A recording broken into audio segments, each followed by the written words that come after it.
Hello guys, welcome back to my YouTube channel SK Mystery. Hello guys, welcome back to my YouTube channel SKM Study A Way of Success। मैं हूं आपका educator Shiv Mishra.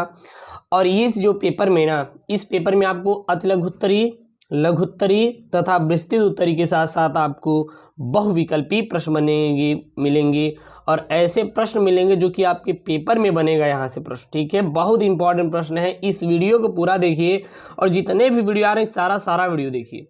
आपको जो मैंने biology का दिया था, जो बच्चे पूरा वीडियो देख के गए थे पिछले 7 वीडियो, उनका पूरा का पूरा करके आए थे। ठीक है ना, तो एक वीडियो से नहीं, आप जितने वीडियो आ रहे हैं सारा वीडियो देखिए और 100% गारंटी है प्यारे बच्चों को पूरा करके आएंगे। पूरा का पूरा आप क्या करके आएंगे, पूरा पेपर से करके आएंगे, बचेगा नहीं, एक भी प्रश्न आपका बचने वाला नहीं है।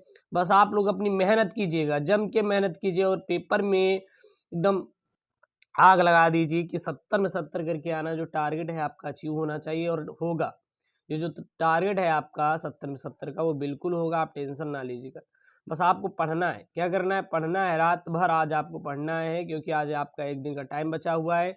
इस एक दिन के टाइम में आपको लगा देना है आग और 70 में 70 दिखा देना है कि हम भी ले आ सकते हैं, 70 में 70 नंबर स्कोर कर सकते हैं। ठीक है, तो चलिए फटाक से वीडियो को शुरू करते हैं। यहाँ पे सबसे पहला यहाँ पे हम जो चैप्टर ले रहे हैं, ठीक है ना, वो वैद्युत आवेश तथा क्षेत्र से मैंने लिया है। और वैद्युत आवेश तथा क्षेत्र का मैंने लिया। अगर इस वीडियो को देखेंगे तो मैंने बोला ना कि इस वीडियो को देखेंगे तो आप यहाँ से कम आप 13 नंबर स्कोर करेंगे, 13 नंबर स्कोर करेंगे। और आप पिछले 10 वीडियो देख लेंगे तो 70 हो जाएगा, 70 हो जाएगा।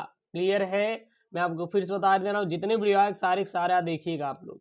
तो यहाँ पे चलिए देखते हैं 16 महत्वपूर्ण प्रश्न। सबसे पहले हम लोग बहुविकल्पीय प्रश्नों से शुरुआत करते हैं।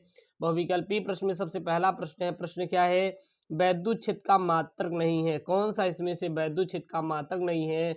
या फिर आपका प्रश्न बनेगा वैद्युत क्षेत्र की तीव्रता का मात्रक है न्यूटन प्रति मीटर, कूलाम प्रति न्यूटन, न्यूटन प्रति कूलाम या फिर जूल प्रति न्यूटन। तो वैद्युत क्षेत्र का मात्रक कौन सा है या फिर वैद्युत क्षेत्र की तीव्रता का मात्रक कौन सा है? तो आपका होता है न्यूटन प्रति कूलाम। जो न्यूटन प्रति कूलाम होता है यह आपका किसका मात्रक होता है? वैद्युत क्षेत्र का मात्रक होता है। वैद्युत क्षेत्र का मात्रक क्या होता है आपका?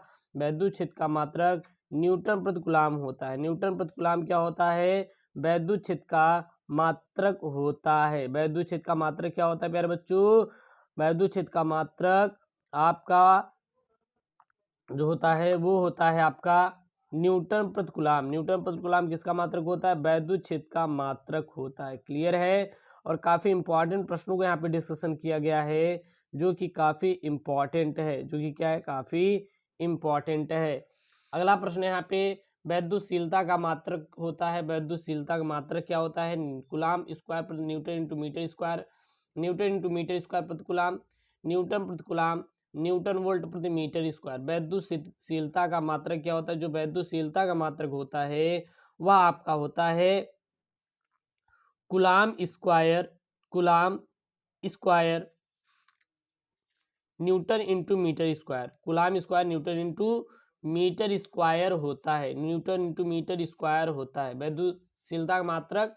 तो आपको सीधा बता देना है कूलाम स्क्वायर प्रति न्यूटन इंटू मीटर स्क्वायर जो होता है वैद्युतशीलता का मात्रक होता है। मात्रक निकालने के लिए हम लोग कूलाम का नियम इंप्लीमेंट करेंगे। कूलाम के नियम से F equal to 1/4 pi epsilon 0 into Q1 Q2 upon R square, epsilon 0 बराबर 1/4 pi 4 pi F into Q1 Q2 upon R square हो जाएगा।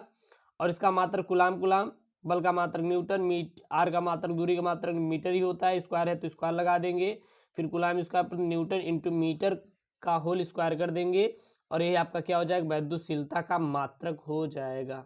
अगला प्रश्न है यहाँ पे, विद्युत फ्लक्स का मात्रक है। निम्नलिखित में से विद्युत फ्लक्स का मात्रक क्या है? न्यूटन प्रति कूलाम, वोल्ट प्रति इंटू मीटर, वोल्ट प्रति मीटर या फिर न्यूटन इंटू मीटर प्रति कूलाम। तो विद्युत फ्लक्स का मात्रक क्या होता है? विद्युत फ्लक्स का जो मात्रक होता है वो वोल्ट इंटू मीटर होता है। वोल्ट इंटू मीटर किसका होता है? आपका विद्युत फ्लक्स का मात्रक होता है। काफी आईएमपी वाले प्रश्न है, जितने भी आपको यहाँ पे मैं प्रश्न बता रहा हूँ सारा का सारा आपको कंप्लीट करना है, एक भी प्रश्न नहीं छोड़ना है। सारे के सारे प्रश्न बहुत ही इंपॉर्टेंट है, आपके यूपी बोर्ड एग्जाम के लिए, जो कि आपका कल यानी कि 7 अप्रैल को पेपर है, और 7 अप्रैल पेपर में आपको धुआं कर देना जाके, ठीक है। कोई भी प्रश्न आपको बिल्कुल भी नहीं छोड़ना है। अगला प्रश्न है यहाँ पे, एक बिंदु आवेश पर वैद्युत द्विध्रुव के कारण लगने वाला बल निर्भर करता है, किस पर निर्भर करता है? एफ अनुक्रमानुपाती 1/r, एफ अनुक्रमानुपाती 1/r स्क्वायर, एफ अनुक्रमानुपाती 1/r क्यूब, या फिर एफ अनुक्रमानुपाती r के पावर 4। आपका तैयार है तो इसका आंसर कमेंट कीजिए, मैं इसका आंसर आपसे पूछूंगा कि इसका आंसर क्या होगा। चलिए अगला प्रश्न है यहाँ पे, किसी कुचालक यानी विद्युत रोधी माध्यम का परावैद्युतांक K हो सकता है, किसी कुचालक विद्युत रोधी माध्यम का परावैद्युतांक हो सकता है, क्या हो सकता है? -3, 0, 6 या फिर 0.7। तो किसी कुचालक विद्युत रोधी माध्यम का परावैद्युतांक जो होता है वो आपका होता है 6 होता है। कितना होता है? 6 जो होता है ये किसी चालक यानी विद्युत रोधी माध्यम का परावैद्युतांक होता है। कितना होता है? 6 होता है, यानी कि 6 होता है। अगला नोट पॉइंट में याद रखिएगा, बहुत इंपॉर्टेंट पॉइंट है यहाँ पे, सभी कुचालकों के लिए परावैद्युतांक किसे दिखाते हैं? के का मान 1 से अधिक होता है, इसलिए परावैद्युतांक का मान 6 हो सकता है। याद रखना, सभी कुचालकों के लिए परावैद्युतांक के का मान 1 से अधिक होता है, इसलिए परावैद्युतांक का मान 6 हो सकता है, क्योंकि सबसे अधिक के कौन सा यहाँ पे 6 वाला है। -3 कम है, 0 तो 0 ही है, 0.7 भी 1 से कम है, तो हमेशा किससे होता है? 1 से अधिक होता है। यदि 1 से अधिक मिले, आपको यहाँ पे नंबरिंग 1 से अधिक मिले, तो हमेशा और हमेशा याद रखना परावैद्युतांक का मान हो जाएगा, क्योंकि परावैद्युतांक मान 1 से अधिक होगा, 1 से वैल्यू कम नहीं होगी। तो यहाँ पे 3 ऑप्शन आपका 1 से कम होंगे, लेकिन एक ऑप्शन ऐसा होगा जो कि 1 से क्या होगा? अधिक होगा। उसके बाद यहाँ पे आपका अति लघुत्तरीय प्रश्न है, काफी IMP वाला अति लघुत्तरीय प्रश्न है, और ये सब ऐसे प्रश्न हैं जो कि आपके यूपी बोर्ड परीक्षा में आएंगे। 7 अप्रैल का जो टारगेट है आपका बिल्कुल अचीव होगा। सारे वीडियो देखिए, काफ़ी इंपॉर्टेंट वाले प्रश्नों को यहाँ पे मैं बार बार डिस्कशन कर रहा हूँ। ऐसा और ऐसे प्रश्नों को ले आ रहे हैं जो कि आपके यूपी बोर्ड परीक्षा में और फोड़ के आप 70 में 70 आए, ठीक है ना। तो क्लियर है, और जो आपका ये है वो बिल्कुल ख्वाहिश पूरी होगी, लेकिन आप लोग बस मेहनत कीजिए। जैसे गुलाम का नियम हो गया, ट्रांसफार्मर का सिद्धांत हो गया, जितने डेरिवेशन है सारे सारे कितने इंपॉर्टेंट है आपको पता नहीं होगा, सारे सारे उसको पढ़ डालिए।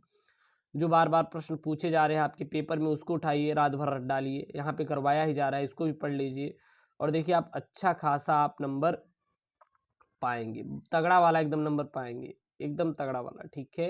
चलिए तो यहाँ पे है, आवेश के रेखीय घनत्व का अर्थ बताइए। आवेश के रेखीय घनत्व का अर्थ बताइए। आवेश के रेखीय घनत्व से आप क्या समझते हैं?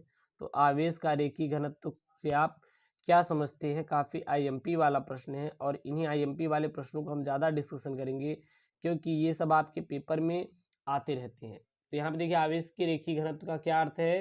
तो आवेश का रेखीय घनत्व देखते हैं, किसी चालक या अचालक पदार्थ की प्रति एकांक लंबाई पर उपस्थित आवेश को उसका रेखीय घनत्व कहते हैं। रेखीय घनत्व क्या होता है? किसी चालक या अचालक पदार्थ की प्रति एकांक लंबाई पर उपस्थित आवेश को उसका रेखीय घनत्व कहते हैं।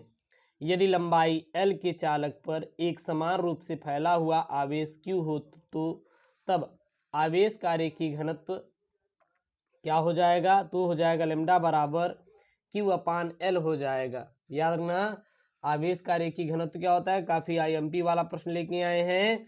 किसी चालक या अचालक, या चालक होगा या तो अचालक होगा। चालक का मतलब यह है कि आपका उसमें धारा नहीं प्रवाहित की जा सकती। चालक का मतलब ये है कि वो आपका धारा उसमें प्रवाहित की जा सकती है।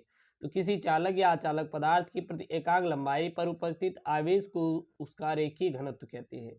यदि लंबाई L के चालक पर एक समान रूप से फैला हुआ आवेश Q हो तब आवेश का रेखीय घनत्व क्या हो जाएगा? लैम्डा बराबर Q/L कूलाम प्रति मीटर हो जाएगा, ठीक है ना। और आवेश का रेखीय घनत्व किससे दिखाते हैं? लैम्डा से प्रदर्शित करते हैं। यहाँ पे कोई L लंबाई का क्या है?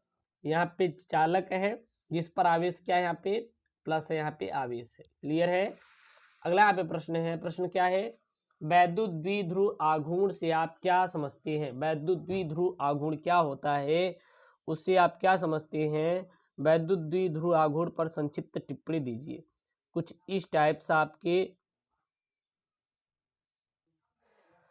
वैद्युत द्विध्रुव आघूर्ण से आप क्या समझते हैं, वैद्युत द्विध्रुव आघूर्ण होता क्या है, इसको देखते हैं। और आप लोग ये बताइए कि वैद्युत द्विध्रुव आघूर्ण का मात्रक क्या होता है। आपसे हम पूछना चाहते हैं कि वैद्युत द्विध्रुव आघूर्ण का मात्रक क्या होता है, आपको बताना है। और कोई भी कहीं से प्रॉब्लम आ रही है तो आप बिल्कुल बेहिचक पूछिए, और हाँ पढ़िए, मन लगा के पढ़िए।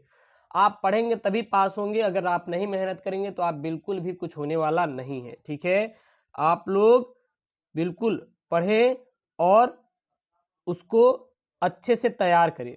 अगर पढ़ के अच्छे से तैयार करेंगे तो बिल्कुल वहाँ पे आएगा और आप पेपर को अच्छे से करेंगे। ठीक है ना। और जो इंपॉर्टेंट डेविएशन है उसको भी आप तैयार कर लीजिएगा। तो वैद्युत द्विध्रुव क्या होता है, वैद्युत द्विध्रुव के किसी एक आवेश का मान तथा दोनों आवेशों के बीच की अल्पतम दूरी के गुणनफल को वैद्युत द्विध्रुव का आघूर्ण कहते हैं। तो वैद्युत द्विध्रुव आघूर्ण किसे कहते हैं, वैद्युत द्विध्रुव के किसी एक आवेश का मान तथा दोनों आवेशों के बीच की अल्पतम दूरी के गुणनफल को वैद्युत द्विध्रुव का आघूर्ण कहते हैं।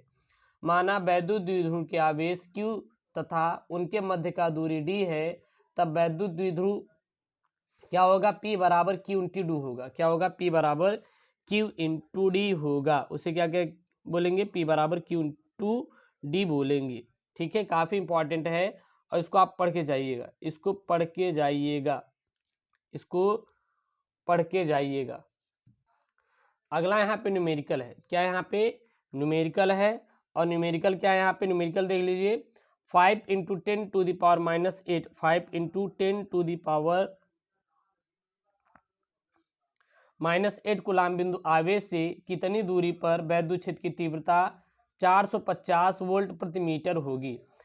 5 × 10⁻⁸ कूलाम बिंदु आवेश से कितनी दूरी पर वैद्युत क्षेत्र की तीव्रता कितनी होगी, 450 वोल्ट प्रति मीटर होगी। इसको आपको समझाना है, इसको आपको क्या करना है, समझाना है। तो यहाँ पे F बराबर फार्मूला क्या होता है, F बराबर जो फार्मूला होता है अर्गना 1/4πε0 इंटू Q1 Q2 अपान R² होता है। वैद्युत क्षेत्र की तीव्रता बराबर क्या हो जाएगा, F/Q हो जाएगा। और E बराबर क्या होता है, E बराबर होता है यहाँ पे आपका 1/4πε0 इंटू Q/R²। E का मान रख देंगे, और 4πε0 का मान कितना होता है, 9 × 10⁻9 होता है। Q की वैल्यू कितनी दी है, 5 × 10⁻⁸, और E की वैल्यू कितना दिया है यहाँ पे, 450। तो जब मान रखेंगे आपको किसकी वैल्यू निकालनी है, R की वैल्यू निकालनी है। आप लोग Q का मान रख दिए, E का मान रख दिए और R निकाल लिए, तो इसका यहाँ पे जब मल्टीप्लाई करेंगे तो आ जाएगा R बराबर 1 मीटर आ जाएगा। अगला यहाँ पे 1 कूलाम आवेश में कितने इलेक्ट्रॉन होते हैं, Q बराबर 1 कूलाम आवेश दिया यहाँ पे। E का मान जो होता है 1.6 इंटू 10⁻⁻19 कूलाम। एक इलेक्ट्रॉन में कितना आवेश होता है, 1.6 इंटू 10⁻⁻19 कूलाम। N का मान निकालना है, Q बराबर NI, तो N बराबर क्या हो जाएगा, Q/E। Q का मान 1 और E का मान 1.6 इंटू 10⁻⁻90। कैलकुलेट करेंगे तो कितना आ जाएगा आपका 6.2, 5 × 10⁻18 इलेक्ट्रॉन आ जाएगा। ठीक है, और आप लोग पूरा का पूरा पढ़ के जाइएगा। ठीक है ना। अगला यहाँ पे न्यूमेरिकल है। उस वैद्युत क्षेत्र की तीव्रता ज्ञात कीजिए जो 0.001 मिलीग्राम द्रव्यमान की एक तेल की बूंद पर, जिस पर 3 इलेक्ट्रॉनिक आवेश को संतुलित कर सके। तो उस वैद्युत क्षेत्र की तीव्रता ज्ञात कीजिए जो 0.001 मिलीग्राम द्रव्यमान की एक तेल की बूंद जिस पर 3 इलेक्ट्रॉनिक आवेश को संतुलित कर सके, उसको ज्ञात करना है। तो E बराबर यहाँ पे निकालना है, क्वेश्चन मार्क रखिए, और M बराबर क्या हो जाएगा, 0.001 mg हो जाएगा। क्या हो जाएगा, 0.001 mg हो जाएगा। और आपको जब इस mg में है, इसको किस बदल लेंगे, मिलीग्राम में, इसको किलोग्राम बदलना होगा, तो इसको कर लेंगे 10⁻⁻6 से गुणा। तो 0.001 इंटू 10⁻6 किलोग्राम, और एक इलेक्ट्रॉन कितना आवेश होता है, 1.6 इंटू 10⁻⁻19। और कितने यहाँ पे हैं, 3 है, तो 3 का गुणा कर लेंगे इतने। संतुलित अवस्था में क्या होता है, QE = mg, और E का वैल्यू निकालनी है तो mg/Q। mg का मान यहाँ रखिए, Q का मान यहाँ रखिए, और यही आपका क्या आ गया, आंसर आ गया। अगला यहाँ पे लघुत्तरीय प्रश्न है। लघुत्तरीय प्रश्न में क्या है, कूलाम का वैद्युत बल संबंधित नियम लिखिए। काफी IMP वाला प्रश्न है। यह बहुत ही आईएमपी वाला प्रश्न है आपकी बोर्ड परीक्षा के लिए और आपके पेपर में आया हुआ प्रश्न है। आपके पेपर में आया हुआ प्रश्न है। जब आप पेपर उठाएंगे, पिछले साल का जो भी पेपर उठाए आपका आया हुआ है, अगर उस पेपर को उठाएंगे तो पूरा का पूरा आपको यहाँ से प्रश्न मिलेंगे देखने के लिए। अगर आप 70 में 70 का टारगेट है स्कोर करने का, तो बिल्कुल आप 70 में 70 का टारगेट स्कोर करेंगे। बिल्कुल आप टेंशन फ्री रहिए। केवल व केवल आपको जम कर मेहनत करना है। क्या करना है? जम के मेहनत करनी है, तैयारी करनी है और खूब पढ़ना है। ठीक है ना? खूब पढ़ना है।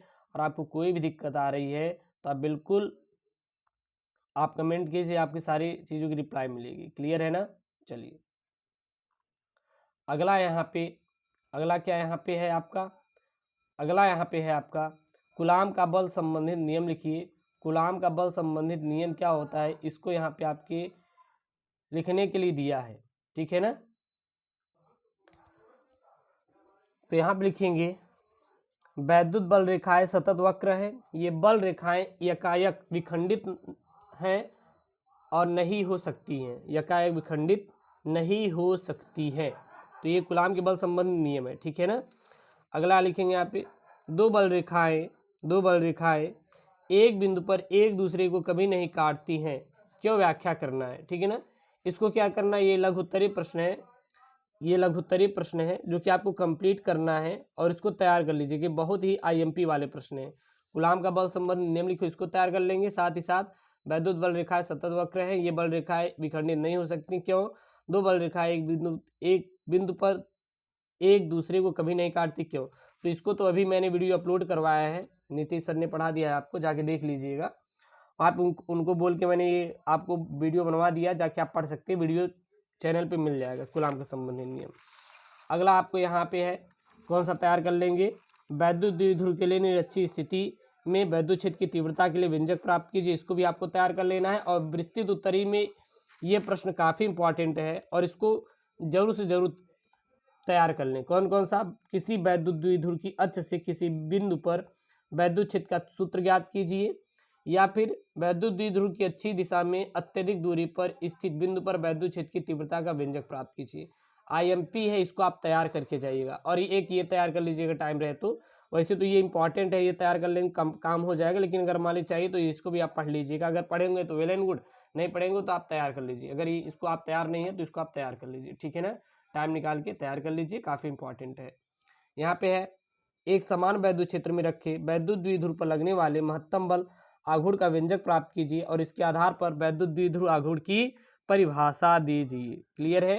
काफ़ी आईएमपी वाले प्रश्नों को यहाँ पे डिस्कशन किया गया है। इन सारे प्रश्नों को आप तैयार कर लिए। ओके दोस्तों, थैंक यू, जय हिंद।